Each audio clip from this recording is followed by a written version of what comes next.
Hello, everyone, and welcome back for another episode. That's live camera for you. Episode of Six Figure Souls. I'm doing good and making money.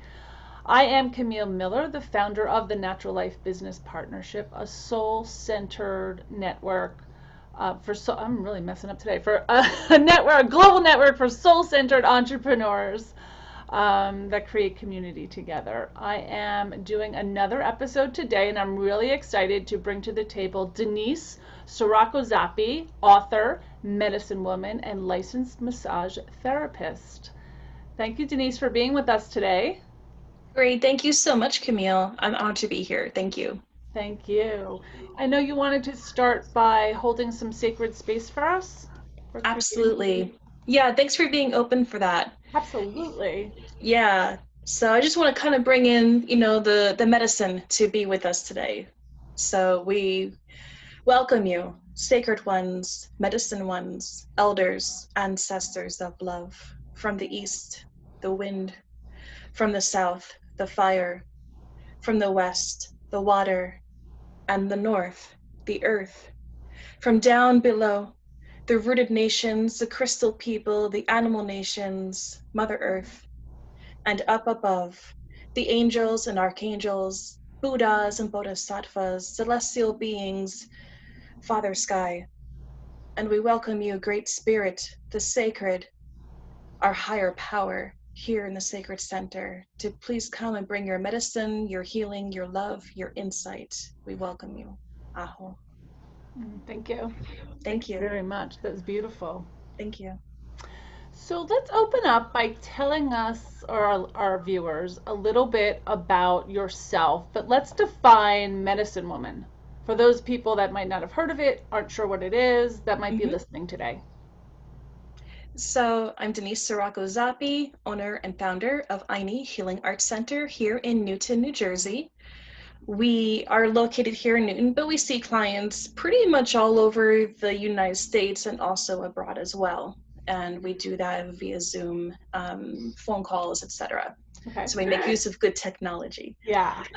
And what a medicine woman is kind of like a shaman.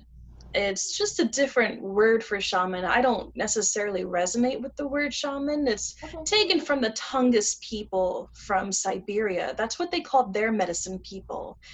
In every culture, there are medicine people all over the world.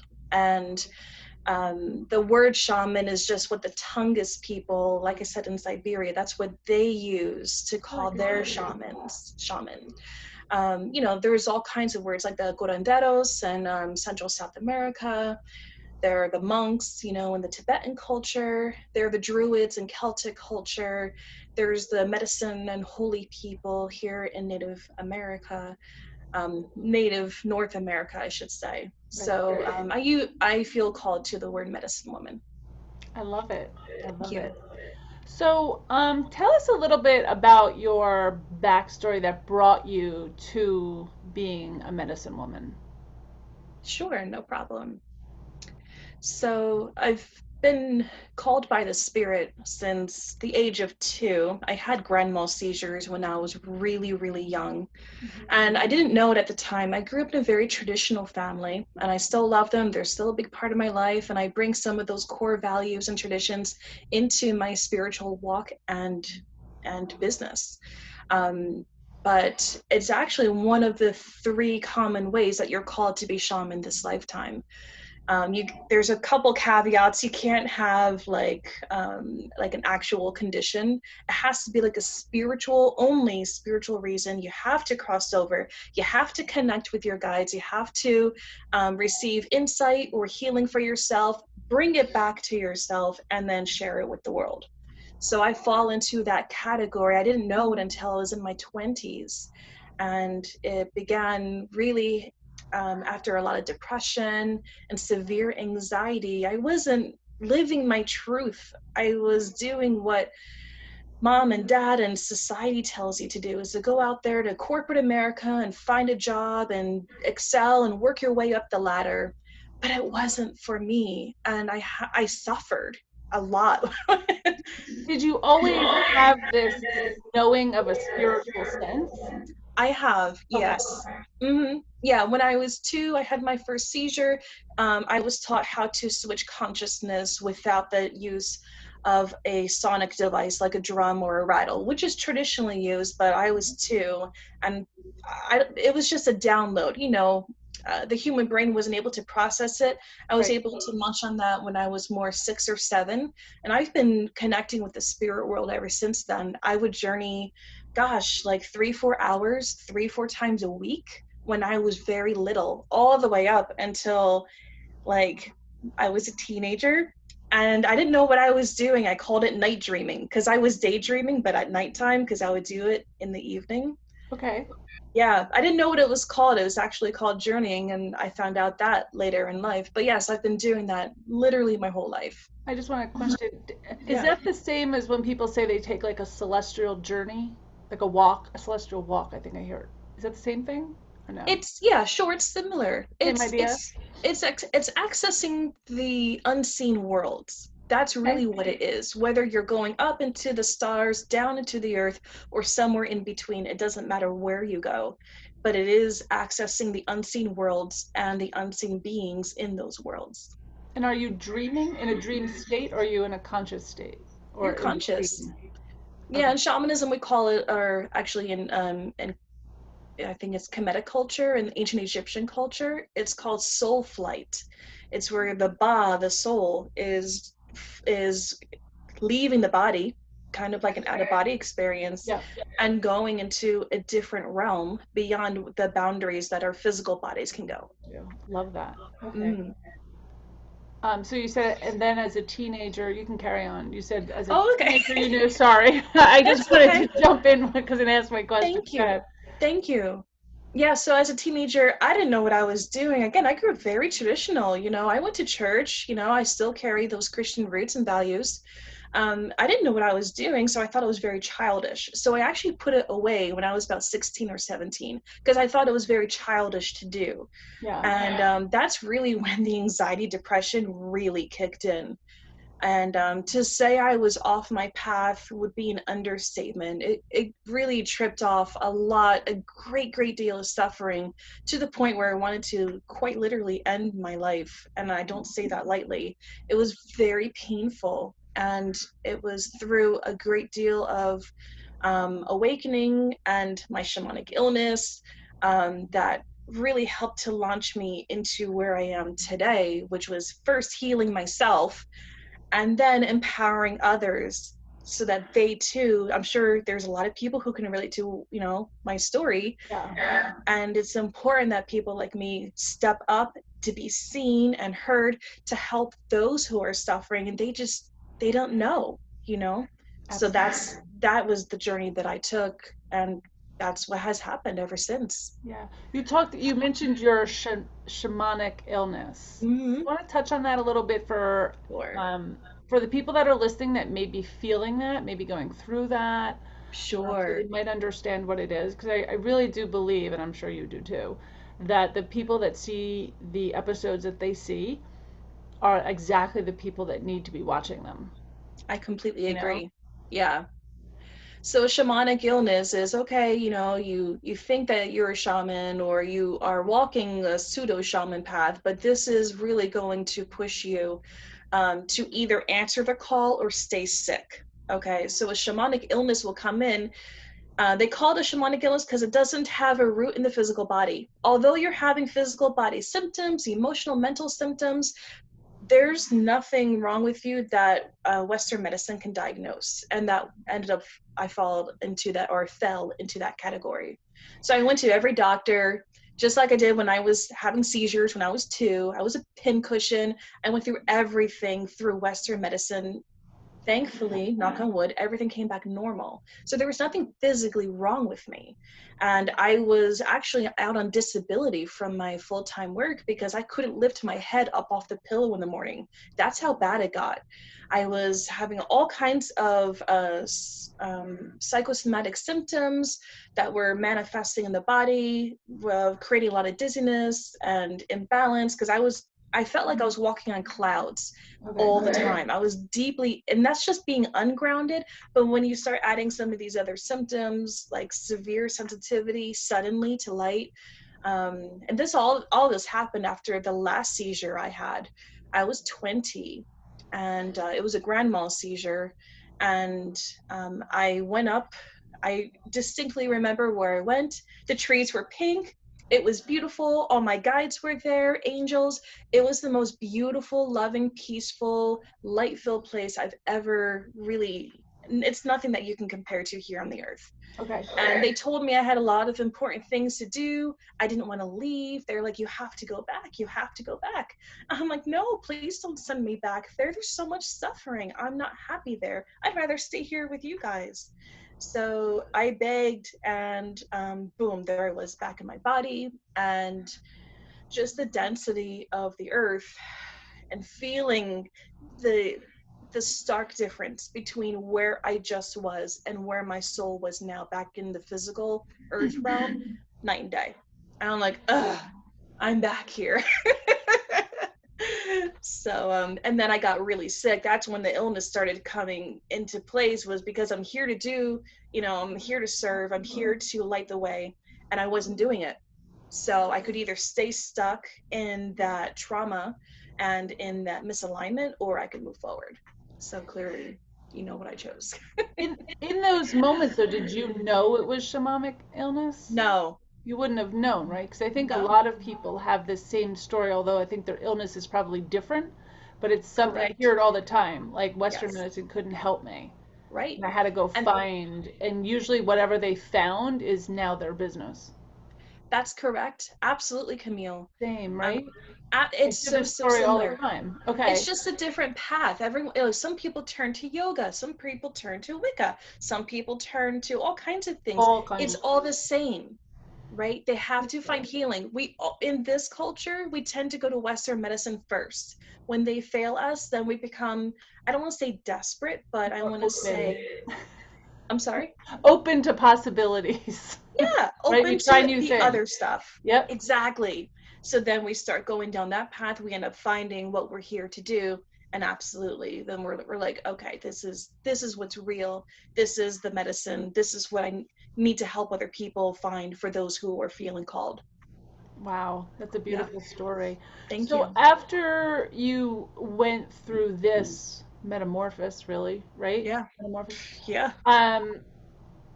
As you're coming out the other side, how did you choose what to do, where to go, and start building a business from that? Walking the path that I walk, I do everything with my higher power. Everything. Beautiful. So I do a lot of self-reflection, meditation, getting out into nature. My self-care goes skyrocketing. I take very good care of myself so I can be clear and hear the direction from the Great Spirit, Christ, whoever your higher power is. I call the higher power the sacred. Okay. So whoever, like, when I am able to still myself and feel good, I can hear the sacred and I follow, I trust. And that has been very difficult, to be honest, because we're taught to, to control and, well, this is how it's supposed to be. And those mental patterns that we've accepted from others and from society, they may or may not work for us. So that was part of my journey, was just slowing down, tapping in, listening, and choosing to trust what I receive, whether I succeeded or failed. Yeah, and I just want to interject. I think we all go through that thing no matter where we're headed. And I'm a recovering control addict myself. And the hardest part is to let go. Yeah. And just, it's kind of like that Jesus take the wheel, whatever you believe in. Yes. To just kind of allow things to flow, and the right things will flow to you. But it is the hardest thing to do. It is the hardest thing to do. A new exercise that I just started with some personal clients is doing a receiving journal, which I feel is different than a gratitude journal. Mm-hmm. And just almost in a meditative state, but completely to openness without resistance. Just write longhand, because I believe when you write, you think from a different place. I don't believe it's actually true. To just just write whatever's being downloaded to you, just freely, like with no resistance, no thought, just keep writing and writing and writing and receiving whatever it is in that state of mind, and not to look at it for 24 hours because your resistance builds up to it. Absolutely. And then to, either bring it to us, to me, and we'll go through it together, or just to kind of view what you got in a download when you didn't resist. It's a completely different way of looking at things, but it really is, Camille. yeah. And that's a beautiful way of moving through that resistance. I actually very much love that tool, and I apply a similar tool to my clients as well. Yeah. And another one that's really helpful is what I call a water ceremony, where you do a ritual bath. Okay. And the intention is just to let go and receive. Very similar. Instead of writing, you're just giving everything over to your higher power in this bath, because it's warm and it's delicious. It's, if you get essential oils going, maybe some soft music in the background, it helps the body. It's not just the mind, but even down to the physical body, to actually let go and receive on not the mental level, or not just the mental level, but the emotional, the spiritual, and the physical as well. I'm just curious, because I do this completely on my own. I always go into my hot tub to like meditate, or go into a meditation, because I can't actually just sit there and meditate. I've never been able to do it. I can do guided, I can listen to music, there's certain voices, sounds, but I can't go into quiet. But I can in a hot tub. It's the weirdest thing. Right. So now that you're saying this, I'm like, oh, I think I do that. So I'm curious, does the water have a power to it? Does it matter that it's water because you're free floating? Because I feel very free in water. Absolutely. Like I'm almost like home in water. Yeah. And some people have that experience and others don't. So water is just a powerful ally for you, I would say, in shamanic terms. Okay. But water, all traditional ancient cultures believe that water is actually a portal. And it is the water that we receive and the water that we give to. So you're in this place in between, which in shamanism is exactly the place we go to when we're connecting with the sacred. So water, especially water, is incredibly powerful that way. That's very interesting. Thank you for sharing that. Thank you. So I also, like when we were saying about the different things that we do for our clients, so you probably, like me, we're probably similar, is that I help people build businesses, but they're very soul-centered. So I feel like, I'm sure we're the same, that they already know their truth. I'm just the catalyst, right? It comes from them, and it's just a way of bringing it out, some of the things that they were resisting, so I know where they're supposed to go. So it's a beautiful thing. But absolutely, Camille. We have all the answers inside of us. Everybody does. It just takes a skilled coach to be able to help you tap into those innate answers within. I love it. I love it. So how did you go from that state to becoming a coach? I know that you're also a massage therapist, right? Bring us into that a little bit. Yeah, so, when you I was suffering for about 6 or 7 years by the time I had my full recovery. It was a very long time. It took me a long time to really figure out what was going to be the thing to heal me and to help me get on my trajectory. And of course, there's a ton of resistance, when we're talking about being an entrepreneur, when we're talking about being active and public in our spirituality and our soul-centeredness. Not everyone agrees with it. So it takes a lot of internal confidence that takes some time to really develop. Yeah, I know you can relate to that too, right? Yeah. So I'm sorry? To be totally you, I would say, like, you do you. Yes. Like, and that's it. There is no competition in the world when you're just you. Correct. Because there's one unique frequency and that's it. That's you. Right. So I was guided by the sacred to fuse the medicine, not just in the spiritual, but down into the physical. That's why they had guided me very strongly, actually, to get my license in massage therapy. So I've had that for about a decade now. And that's a big part of what I do, and like how the medicine wanted to flow through to access the people. So it's not just all spiritual, but it's spiritual, emotional, mental, physical. Love So it. that's, that journey was just kind of learning these tools, applying these tools, not just to myself, but to others.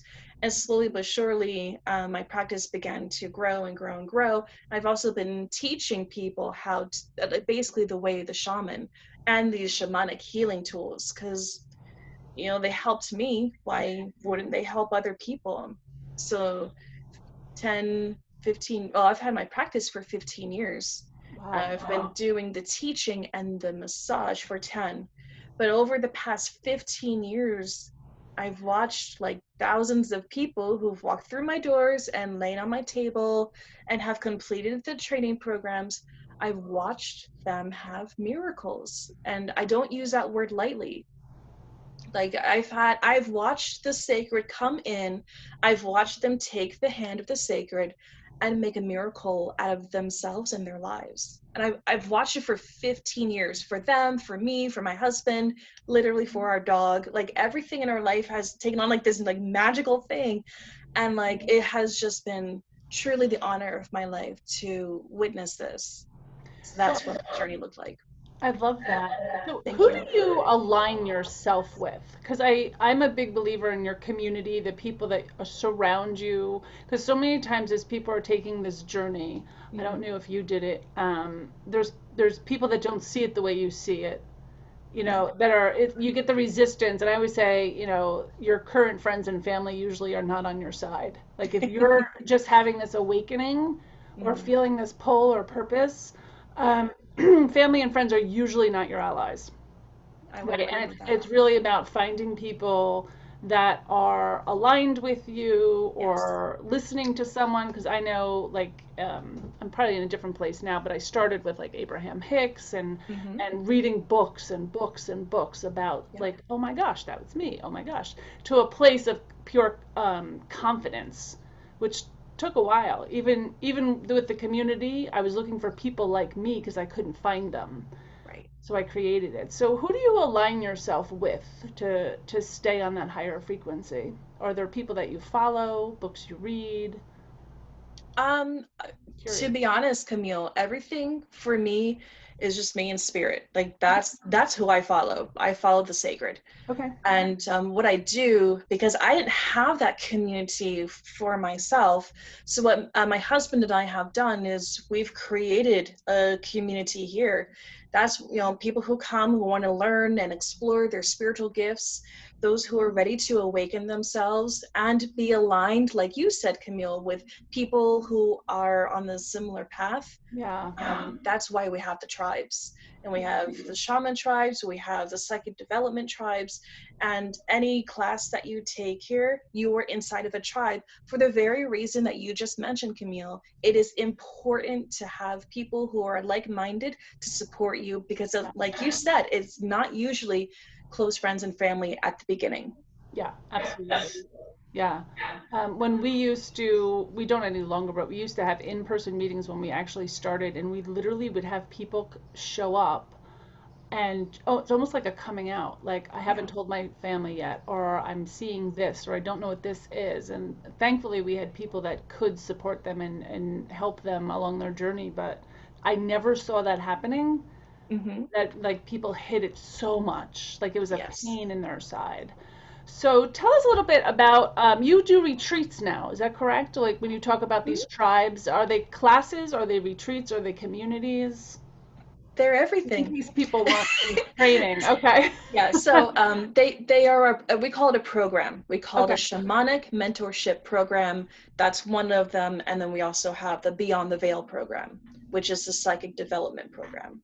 And the shamanic mentorship program, that's the one where we, at the end of the year, go on a retreat. We call it Initiation Weekend. That usually happens in August.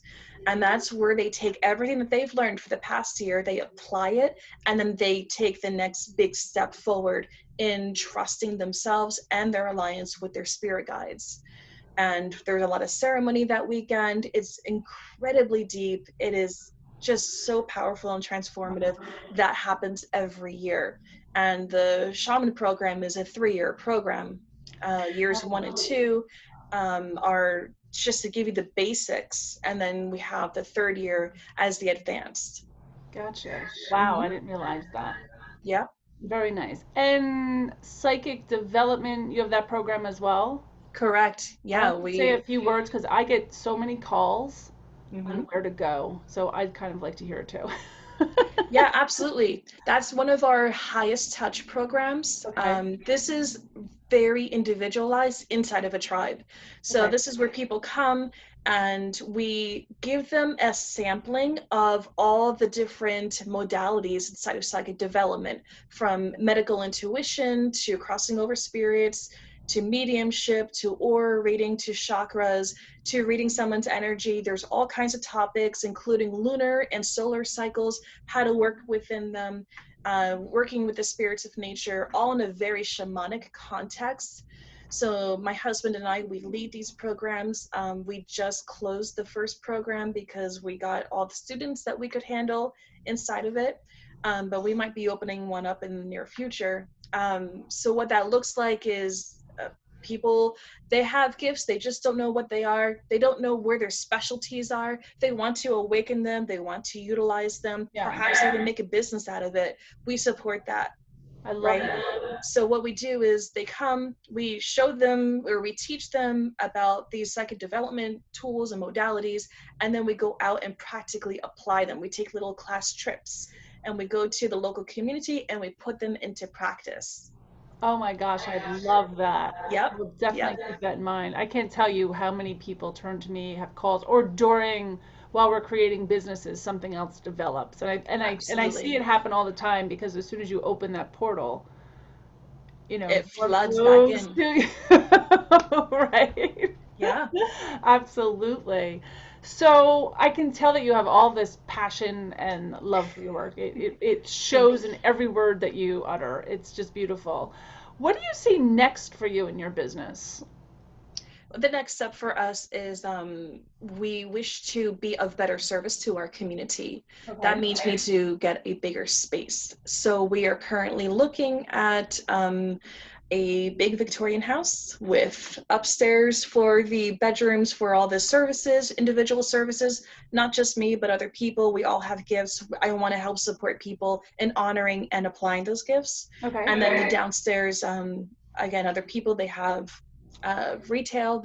There's a beautiful store called Yamaya Moon Boutique. She's right here in Newton. She makes the most amazing stuff, and I want to help support her, give her space to help sell her stuff in, and then the teaching space inside of this place as well. Oh my So, gosh. and then there's also a retreat center that we're building out. So all this will be happening hopefully in the next year or so, not maybe a little bit shorter. I've been looking already. I'm just curious, as you started to build your business's empire, the classes, you went from Mm-hmm. singles to classes to groups Mm-hmm. and then retreats, and now this new thing. Were there ever times where you were scared or you weren't sure or Every day, Camille. all go through? Every day. Trying to share it, yeah. And that's the truth. Yeah, Every day you wake up, you feel like, oh, really? Really? Is that where we're going today? Okay. You just trust it. You feel the fear and you do it anyways. yeah, Okay. This is that's the best path to fearlessness that I've ever experienced. Because people tell me, Denise, you're so fearless. You'll just do whatever. I'm like, well, it doesn't mean I don't feel it. There's always that doubt. There's always that insecurity, but you feel it, you acknowledge it, and you're like, I just gotta at least try, at least show up and see what yeah, happens. yeah. I think that's the difference between owning a business and being an entrepreneur. Yeah. That's what I've actually learned even more interviewing people for this summit. The difference. There's a big difference between having a business that you're just working all the time and being an entrepreneur where you're creating, right? You're Mm-hmm. creating and fulfilling and creating and fulfilling. And there's always this uncomfortableness, but I think that's as you level up, Yeah. right? I think when you're uncomfortable and you do it anyway, that's where you're really kind of breaking through that zone of genius, I call it. Yeah, That's you're how you know outside that you're comfort moving. zone. Yep, that's Mm-hmm. that's the difference between business and entrepreneurship. You're not just doing the same thing every day. You're creating, you're adapting, especially what we just went through with the pandemic and I'd say the whole year of 2020 as it keeps shifting for us. you know, entrepreneurs keep going, they keep growing, they keep wanting to build. Many of us, especially on the spiritual side, have done very, very well, have been incredibly busy, because we just kind of allowed it to happen and followed what we felt was right. That's right. I couldn't agree more with you, Camille. Yeah. Absolutely. Yeah. Thank you, Denise, for a beautiful interview. I really appreciate your time today. Thank you, Camille. Do you Thank you, need to everyone close who's the, listening. do you need to close the space, or are we good? Always, yep. So we just want to say thank you to the sacred ones who came, to our ancestors, to the elders, to the sacred ones who came to help us, to support us. Please continue to watch over us this day and each day moving forward. Aho. Namaste. Thank you. Thank you.